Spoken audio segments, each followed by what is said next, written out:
Well,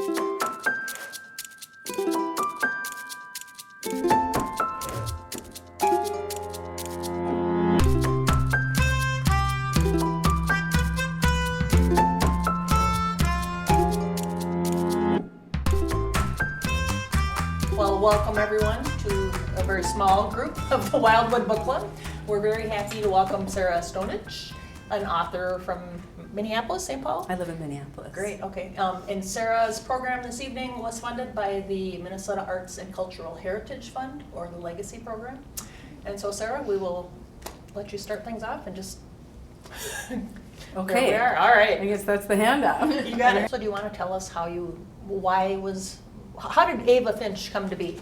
Ava Finch came to be because I wanted to write something a little bit different. I wanted to write in a genre that doesn't exist yet but should, and that's feminist chick lit. And I think now more than ever, we need to start talking about that and talk about women's fiction. And writers and readers can play a part in changing some of the perceptions of women in fiction. Most of the books that we read have kind of a happy ending. They're usually romances. And I didn't want to write that kind of book, but I wanted to write in genre. So right now I'm writing some crime fiction, but then I decided to do this trilogy by Ava Finch. And I chose the name. It was fun to choose the name. On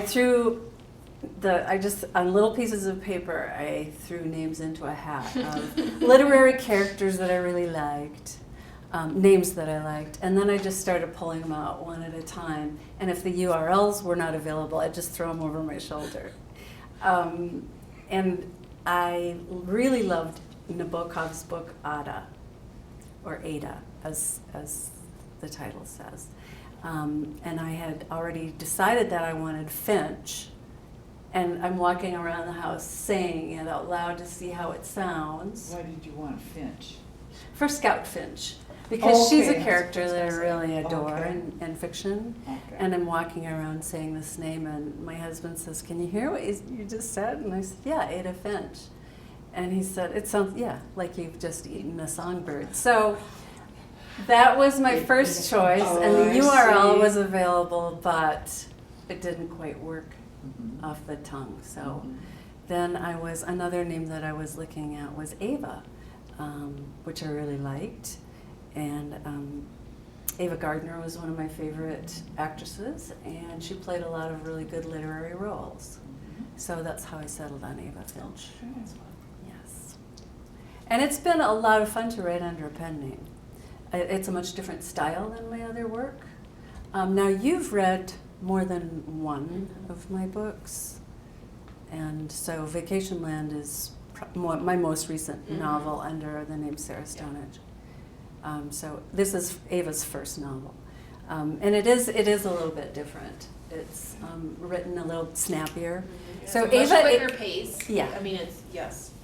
Yeah, and it's meant to be funnier. So I kind of let myself go, and Ava's edgier than I am, and she has more fun.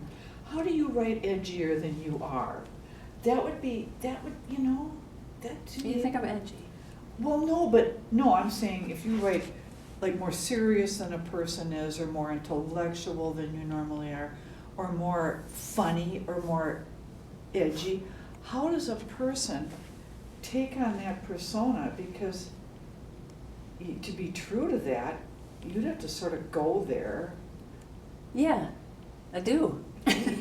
But Yeah, you just go there. so do you control yourself from being edgy in your own persona and just let it go with her? I just let it go with her. Okay. I just let it go. And I wrote this for an audience and myself.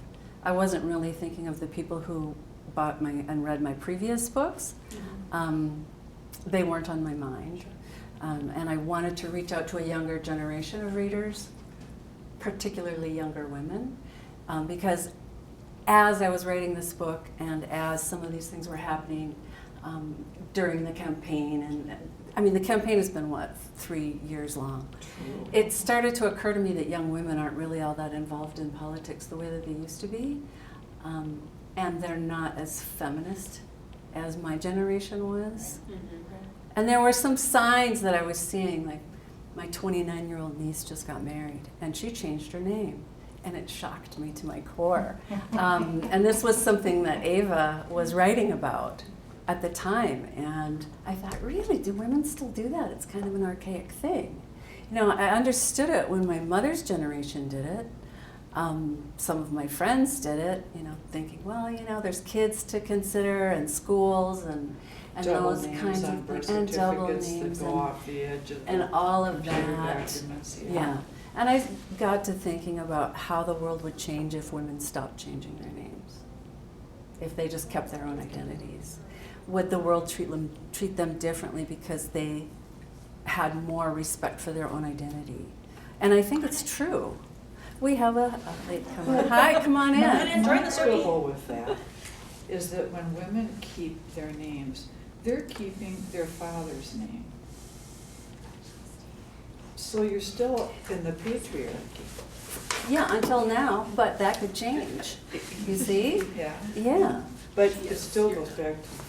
Oh, okay. Well, It it does just and it does. doesn't have to. When my son was born, I flipped a coin to see who would get, whose last name he would get, mine or my husband.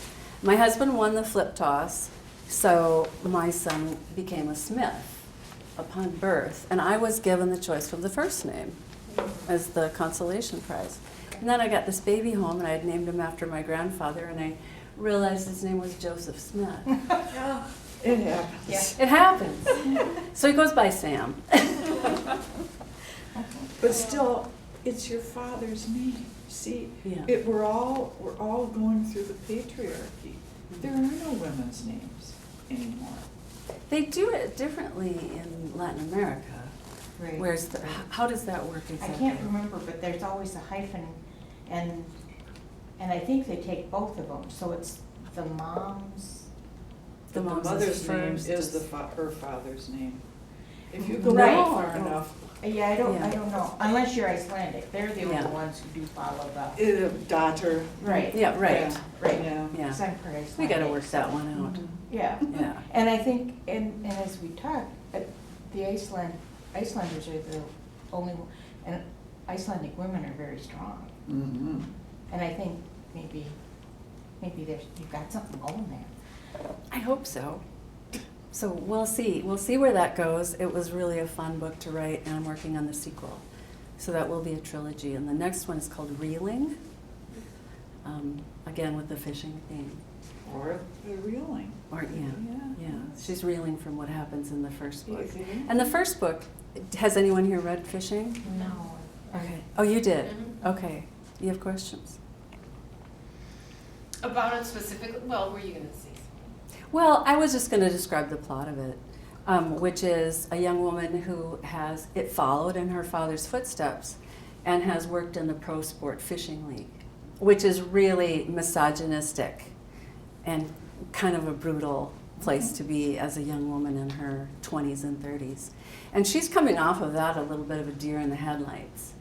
And she lands a job as the fishing consultant on the first all-women's fishing talk show on public television, which I just loved that concept. Mhm. And I came up with it with my niece. We used to go out fishing in the early evening when everybody at the cabin was cooking dinner and the kids were kind of cranky and nuts, and we would take a beer and we would go out in the boat and just say we were going fishing so that we could get away, and we would sit out there and talk. And it was around the time that Satellite Sisters was on. Remember that radio program? It was on NPR. It was cute. It was funny. It was like 3 or 4 sisters that just had a discussion, and it didn't really matter what it was about. So I love this idea of women fishing and talking, and then realized, well, radio wouldn't really do it. So I think I'll put it on television. And I love the idea of putting it on public television because there's so much fodder for not making fun of, but Spoofing. a little bit of spoofing, I guess. I mean, I have total respect for them. But they are of a type in the way that public radio sometimes is. If you've ever seen the Saturday Night Live skit two public radio ladies, and Alec Baldwin, the Sweaty Ball. Yes. Yeah. And there's so much like that. And they're like that a little bit in public television as well. And I know some people who work in public television. So it was a fun, it was a fun thing to look at and kind of turn on its head and look at it from a couple different perspectives. And RayAnne is coming from this all-male world. So will RayAnne be in the other two in the trilogy? Yes, or she it be- will. Okay. I love that idea of crossing over. So in Vacation Land, there are two characters, and I borrowed them. They weren't very fleshed out in that book. And People love to re-meet. yeah, They love that. and this I is in a love it. completely different context. I love it though. I Yeah. always like that in the Yeah. book. And I wanted there to be some connection between the two of us. So Ava could really be my younger cousin or niece. So let's see, she's around 10 years younger than I am. Oh, and she's got red hair and she's taller and she drinks more, she swears more. She just has more fun. But you must have some questions about fishing.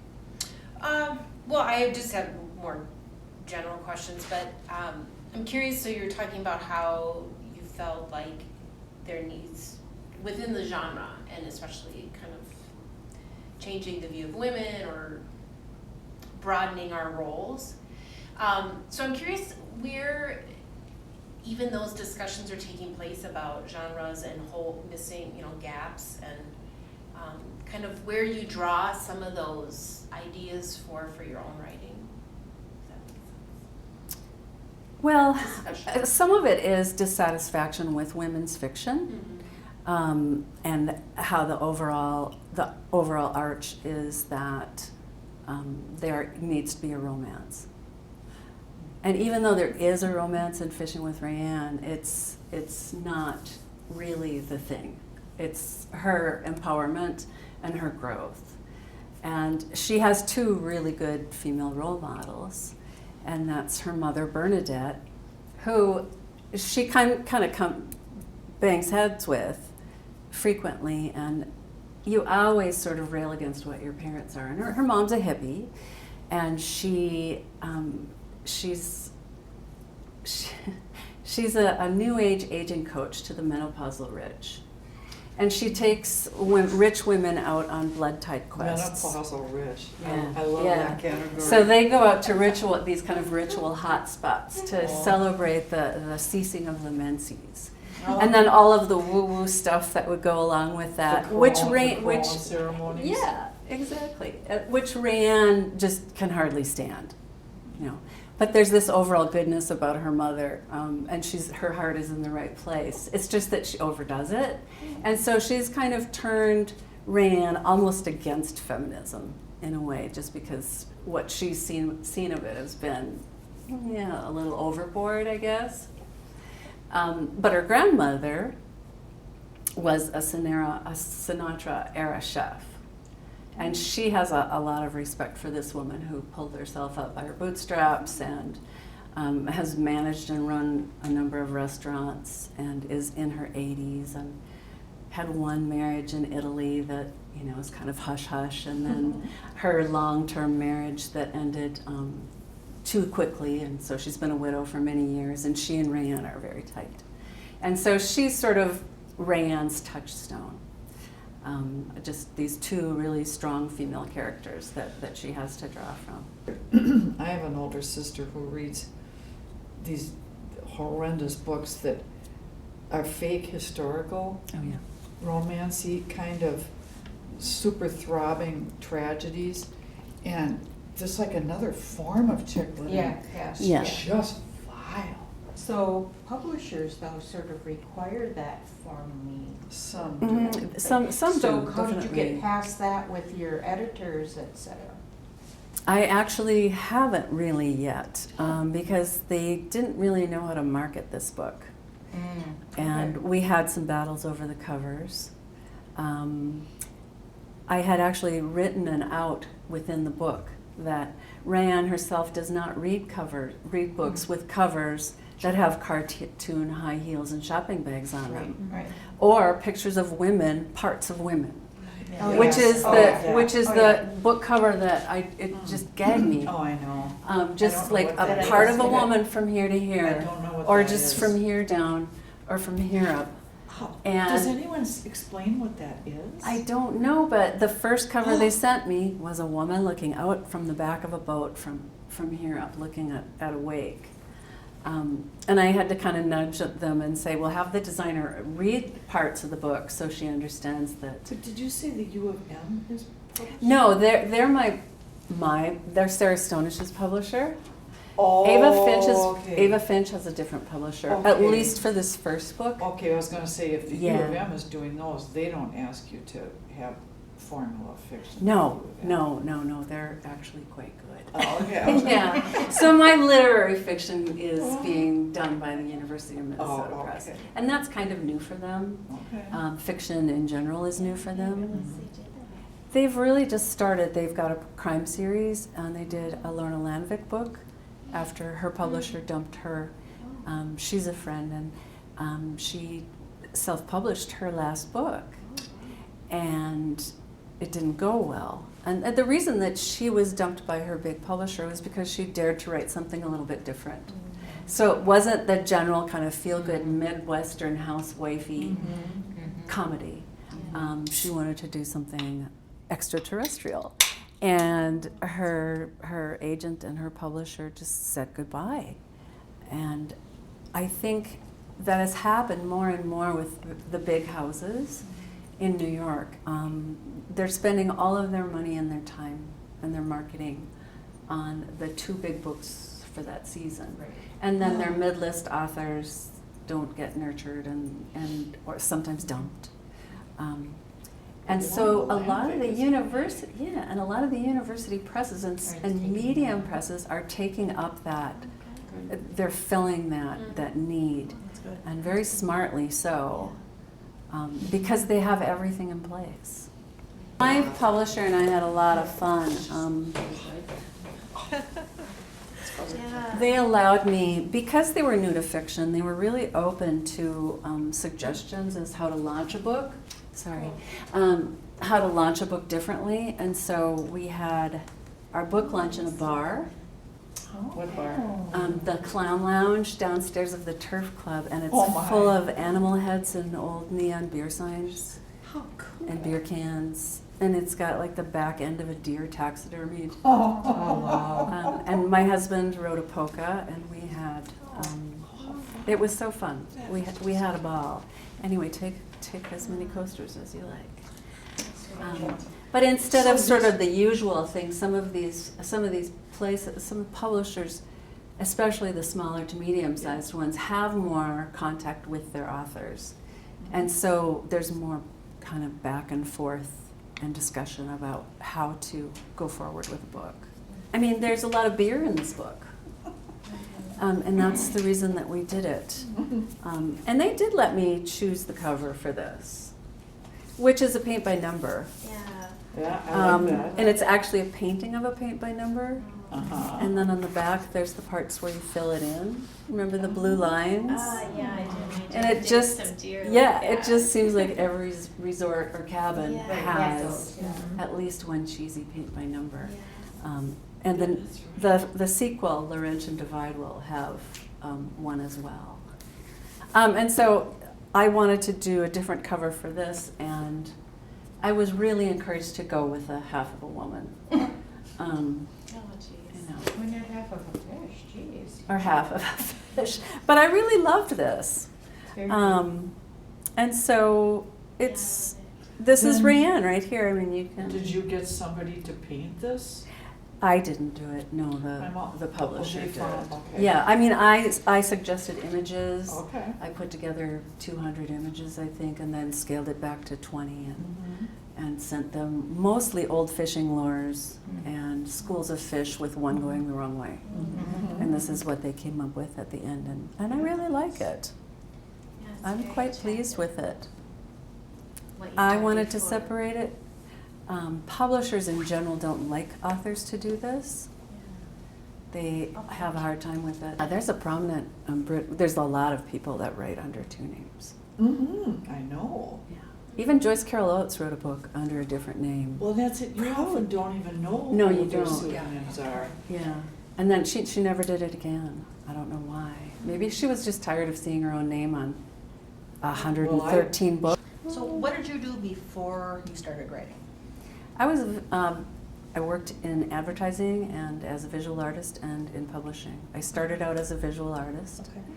And so a lot of people think that Meg and I are probably, that her character is based on me. Not really true, but has anyone here read Vacationland? Mhm. Okay. Yeah.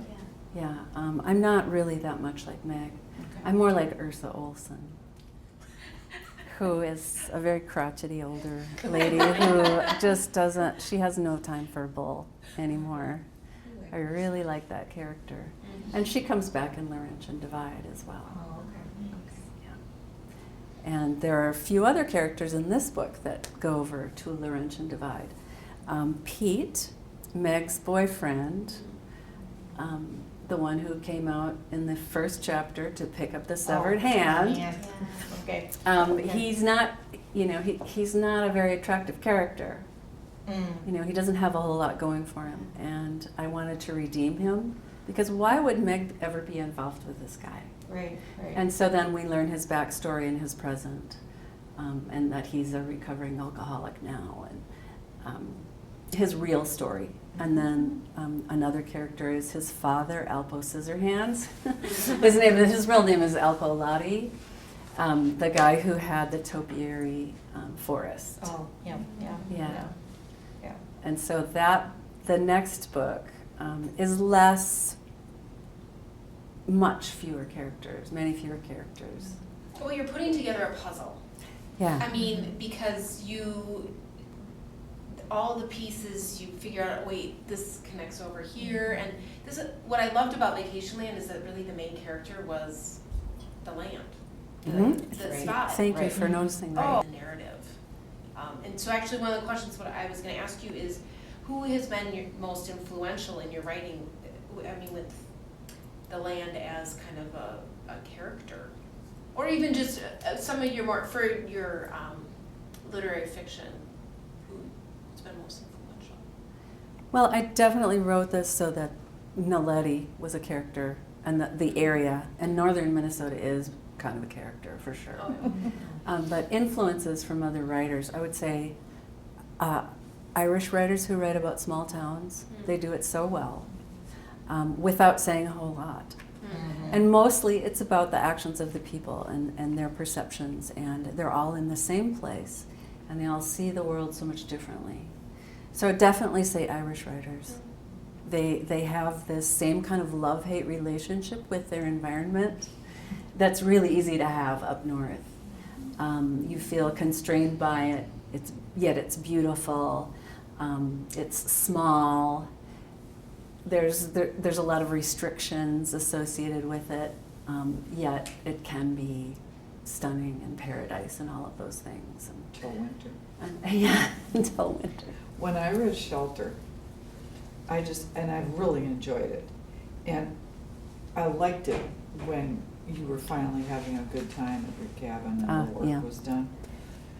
But I remember thinking, I have only ever just gone up there after in my 30s, because my husband liked to go up north.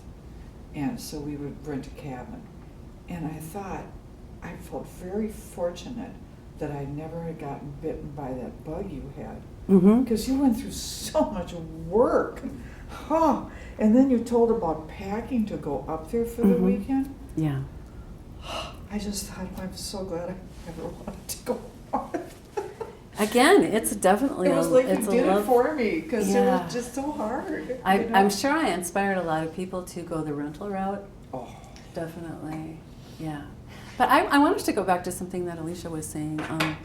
When you said it was a puzzle, I definitely wrote this to be reader interactive. And there were a lot of people who read it and made, as they're reading along, they're making the connections between old Meg in this chapter and, the child Meg in another one, told from a different perspective, a different person altogether. And so I think it's really fun for the reader, well, maybe not fun, but satisfying for the reader to make all of the connections. And I can't tell you how many people then wrote to me and said, I finished this book and I flipped it over and I started over again. Just because I wanted to. That has to make you feel Well, it- Made me feel pretty good. Yeah. Well, it's. I love it. I didn't originally have. I had cabin numbers, and I thought, oh, that's clever. Yeah. But then I couldn't remember what was going on in that chapter. So I got rid of those. And plus, at the same time, I realized, well, that it's not just the guests, it's the people who worked on the cabins, it's this. So then I was finding that I was writing to allow for the cabin numbers, or the particular cabin. And I thought, no, I don't want to do that because that's too restricting. And so I just ditched the idea of having any chapter titles at all. But what I did instead was I just wrote at the top a couple different chapters. I just wrote what I felt it was about. And then I thought, okay, well, that's how I'm going to keep track of these. So I just flipped through it, and then I wrote what I thought that chapter was about. And that was really interesting to me. And so I have done it again with the next book, and there's fewer chapters. But it does tell me what I'm writing in a way. Because lots of times I'll finish a book, and then a reader will get a hold of me, and they'll tell, or a reviewer will tell me what my book was about. Yeah. And I'm always surprised at what they come up with. And to me, that's kind of the beauty of writing, because you take from it whatever it was that you wanted to. I have had people come with big charts, or trees showing all of the different characters, and then lines from that character to this character, and that mention of them. And I'm like, whoa. And they're like, how do you keep all this straight? And I'm like, I never tried to keep it straight. So, some people can't. They had to straighten it out for themselves. Wow. But I'm not I'm a little that. like, but you flip to the front, like when you read I read Hilary Mantel to keep everyone. Love her. But then it doesn't matter either. No. She seduces you in each chapter, and hence oh, she's, and She's amazing. She spins a web that's unbelievable. Wolf Hall was one of the best audiobooks I've ever heard. Oh, that could be Yeah. amazing. You have to read The Assassination of Margaret Thatcher, her short stories.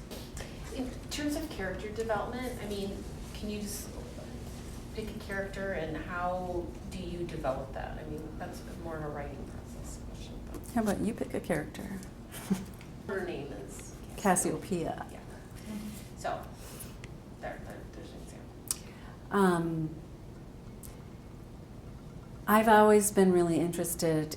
So she has a learning disability, Cassie does. And so she was always writing things down in her notebooks. What she does is she writes haikus. She's very ADHD, and it's hard for her to keep her thoughts from piling up on one another. So she has emotional outbursts, and she turns them into haikus. And I think I'd like But how do you even get to that point? I mean, well, I've got a teenager that I have to work with. And you can't just have teenage stuff coming out of somebody's mouth, or you're going to walk away. I mean, how many people here have had teenagers? Oh, Yeah. I have to be able to want to spend time with my characters, and so that I build them up so that I can do that. I want to be interested by them. I want to be surprised by them, and they do often surprise me. They do things that I don't expect. And so that's when I know I'm writing, is when I go, oh. That's when I've let myself go enough as a writer and take my ego out of it and take the trying out of it, and then just let it happen. Giving the character the benefit of the doubt, and then having them show you who they are. So I wouldn't say that I do a whole lot of developing. I can picture them, I have quite a visual memory. I don't have much memory for anything else, but I have an image in mind usually. Like in These Granite Islands, a book that you like, I started that book with an image that I really loved. And it was a story that my father told me about when he was young, quite young, and he was born in 1910. So that would have been a long time ago. And he and some friends of his went out to go ice skating on a pond, and there was a car that had gone off the road and was embedded in ice. And there was no one in this car, but that image just stuck with me and stuck with me. So I had to build something around it. And so I had the people who were affected by this and kind of went backwards from there. Minnesotans know. I think it kind of gets in your blood, you know, that mossy, rocky. Oh, it does. I mean, it's the actual landscape, Yeah, of that would course. work. And I don't think it matters where No. you're reading or what Yeah. you're reading. These Granite Islands actually was a much bigger book in Europe than it was here. Hmm. That's an It had a interesting lot idea. of translations. Wow. But I love reading about other places.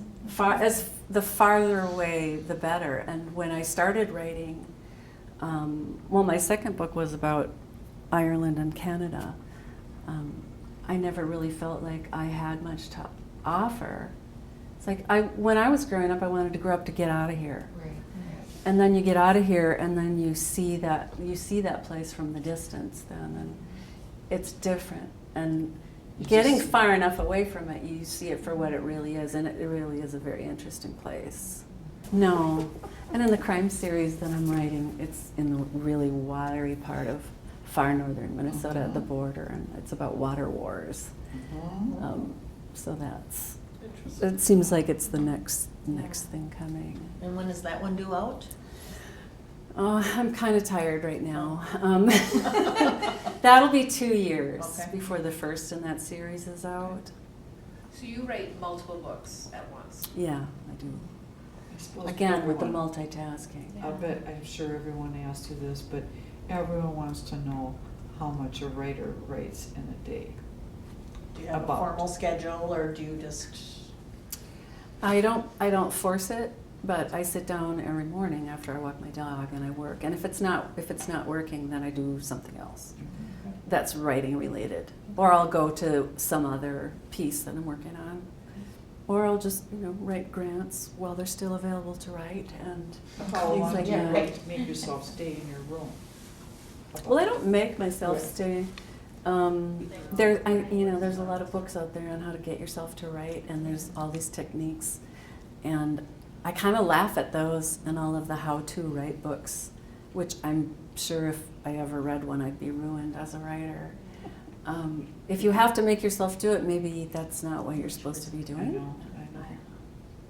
I mean, I did when I was painting, and I was steered towards painting because they thought that's what I was going to be able to do because of some reading disability and things like that.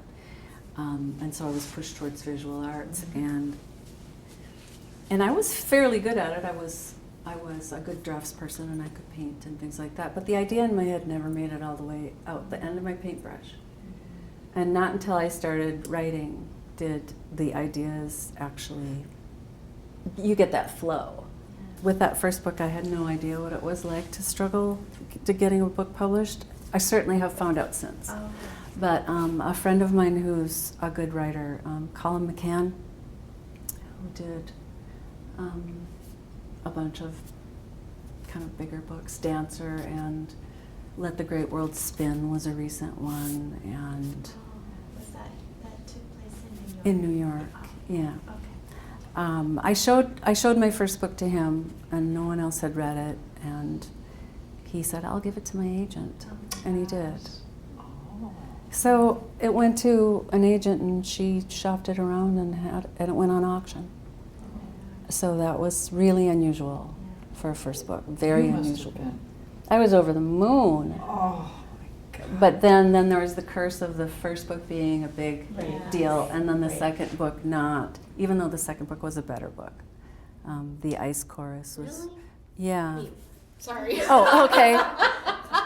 Well, See, I don't think of these Granite Islands as a fairy tale at all. I mean, yes, Catherine is. oh no, not a fairy tale. I mean, the selling of it, the way Oh, I that was the like, way that it what? got Okay. sold. Okay. Yeah. No, the first time out as trying to sell a book, Okay. that you was a sold- fairy Okay, tale. I That was like a that. fairy You tale. sold the first one. Did you have another book going? Or did you Mhm. think, oh my God, can I ever write another one? No, I had one in the Oh, works that was good, 'cause already. I would think if you wrote one and it sold, you could just totally seize up to know if you could ever do it again. I can see how that would happen, but it, You've been blessed in some ways, you know? yeah. And then I do think it was good that after my second book, we had a huge fight over the cover, and so my publisher and my agent dropped me from Little Brown. And then it took me a long Over the time to get an cover? agent again Over the cover? over the cover. Yeah, it was a terrible, terrible cover, the first one. So then it took me a really long time to get an agent again. So that's having had a successful first book. So to imagine going out as a first-time author trying to get an agent, and the amount of requests that I would get from people, can you show this to your agent? And it's like, yeah, no, I can't.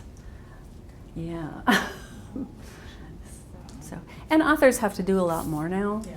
of their own PR and That's, I think, arranging part of what I things. meant. But we do everything. I mean, we do social media, and one thing that I like to do in book clubs is kind of give a reality check on what it is to write books, and how readers really help, and they really help us when they write reviews.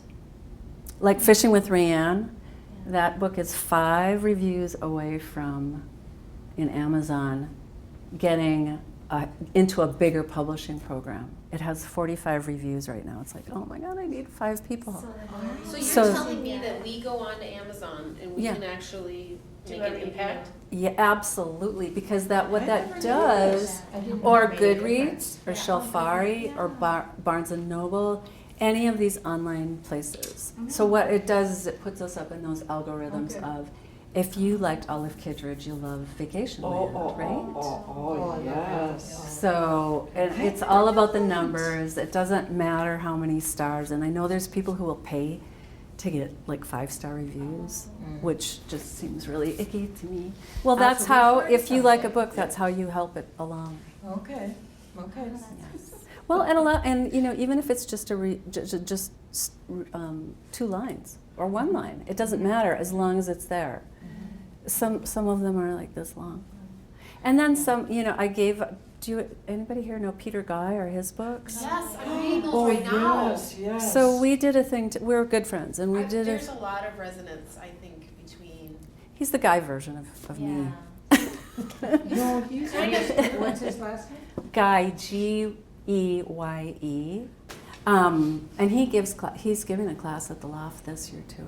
He's great, and I go visit his classes. But last year we were part of the inaugural North Shore Readers and Writers Festival in Grand Marais, and they'll be having another one in November. And so we helped put together the writers. And one of we wanted it to be not just a writers conference, but a readers conference as well, to make it different than the others. So we included them in this conference, and so one of the things that we did was gave a class with Lori Herzl from the Strobe. So it was Peter and I and Lori Herzl on what book clubs and readers can do for writers as far as reviewing. And so it was a really basic, you don't have to go on like it's the New Yorker. You know, it's just say what you think and get out. And if you didn't finish the book, don't give it 1 star and say, this is crap. You know, read the thing through, and you know, why write a horrible review when you're not even going to read the book? Or if you get the book, you know, there'd be bad reviews that would say, this isn't my kind of book. I don't know why my nephew gave it to me. I'm giving it 2 stars. I'm like, thank you very much. And why did you bother? Right. You know.